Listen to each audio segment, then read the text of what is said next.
For as long as I can remember, I've had an interest in what some people condescendingly term conspiracy theory. You see, I was born November 22nd, the anniversary of John F. Kennedy's assassination. And every year on my birthday, there's been televised specials on practically every channel talking about magic bullets, grassy knolls, other shooters, as well as CIA, FBI, and mafia involvement. Even by the age of 10, this spoke to me. And of course, there were UFOs, the Illuminati, occult Nazis, organized satanic networks, faked moon landings, and CIA mind control programs. Hell, even if this is all bullshit, it was fun to read about.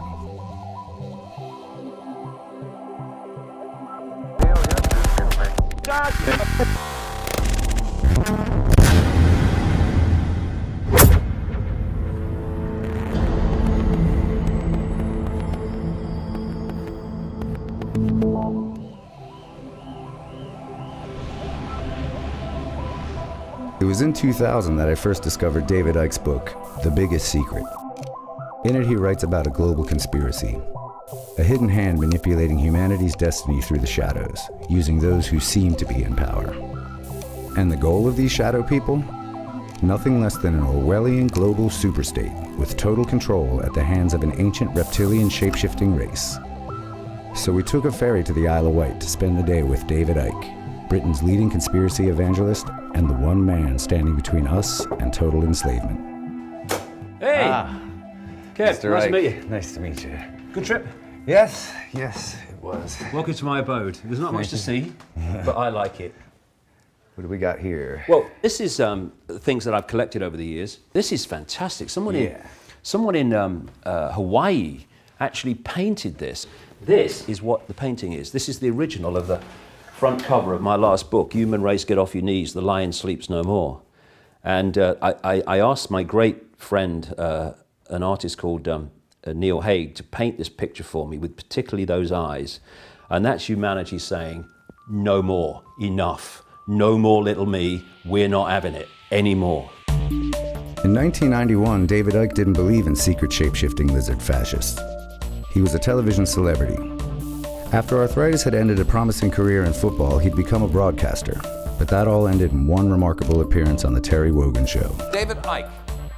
In a turquoise tracksuit, he'd announced that he was the son of God, and the world would be ending that year. It didn't, and Icke seemed destined to disappear beneath a typhoon of public laughter. So it's quite funny, really. You know, 2,000 years ago, had a guy called Jesus sat here and said these same things, you would still be laughing. It's really funny that we've not really moved on that much. They're laughing at you. They're not laughing with you. Fine. But Icke wouldn't disappear. He began to write. And over a series of increasingly successful books, he began to outline his philosophy. Humankind was not in charge of its destiny. It was the unwitting prisoner of a race of shape-shifting lizards who occupied the roles in the highest echelons of society. From presidents to royal families, all trusted public figures were secretly part of a reptilian, Satanist pedophile group who had been on this planet for centuries. People began to take notice of Icke, and today he spends most of his year preaching to amphitheaters full of fans. He's still making startling revelations, and recently he declared the moon to be a hollowed-out planetoid space station from which our minds are controlled. The lizard's very own Death Star. Don't mention the reptiles. Don't mention the reptiles, yeah. Because there were people, when this started to come in, people who were kind of into my stuff, up to that point, which was kind of regular fight. Well, it was a bit strange because it was all the way the war was manipulated by a few people, but it was all kind of regular stuff. And then I came across with this stuff, and it was Get like, it out of the way. Don't mention the reptiles. They'll just laugh at you again. I said, I know, but I've seen enough and heard enough to believe that it's real, and so I say it. I don't care about the consequences for me. Are you frightened? No. I'm not. I don't care. Because the consequences for the world and my children and my grandchildren and everyone else's of humans not intervening in this process that's going on now ever more quickly are that we are condemning our children and grandchildren, indeed ourselves, it's that close, to a world that George Orwell so massively understated. Can we have a look at where the work gets Yes. done, where Like it all everything- happens? This is where it all happens, and as you can see, it's really small. It is really small. Because You know, I look at my life and I don't see my life as a life anymore. I haven't for a while. I see it as a job. So this is the new one. Yeah, this is in the German? this is the German version, isn't it? Look at the size of Jeez, that. yeah. 350,000 words. That, in one book, is the scale of information that has come into my life about these things. See, that is not a theory. That is evidence supporting a fact. What was like the first book that really struck you? Because I know there was a couple for me, but you're familiar with Robert Anton Wilson? And Yeah. And I just liked it because it was funny and it tied a lot of points of interest together. And he sort of pointed me in different directions, even though he wasn't really a conspiracy theorist trying to say anything. He just he put things together I never saw. You know, Right. he'd connect dots that had never occurred to me, which turned me to like Holy Blood, Holy Grail, and some of these. I other mean, things. that you've just hit the nail right on the head of my work and what you need to do to understand what's going on. Connect the dots. See, there are dots like banking, government, all these different things. 9/11, which in and of themselves are interesting, and you can see that something's not right, but when you connect the dots between apparently unconnected people and situations and organizations, that's when the tapestry appears and you go, whoa, so that's what's happening. David had told us that his first moment of enlightenment had occurred when a voice entered his head while shopping with his son on the seafront.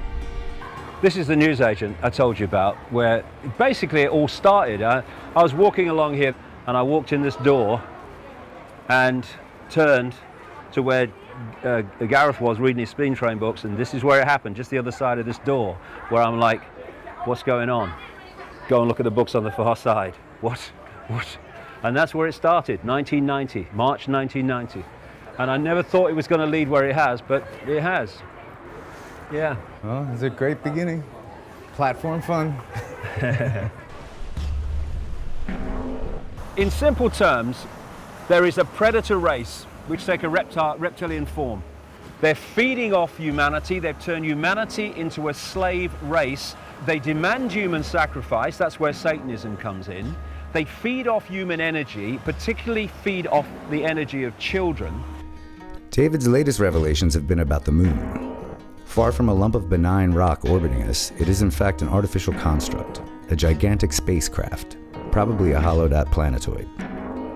It is from the moon that the nefarious Illuminati manipulate the collective human mind, warping our perception of reality. I'm saying it's broadcasting something, that it acts as a blocking frequency that stops us seeing and perceiving things that we would normally perceive. That is creating what I call the moon matrix or the Saturn moon matrix, and it's basically having the effect of the fake reality in the Matrix movies. I guess that makes David the Isle of Wight's very own Neo.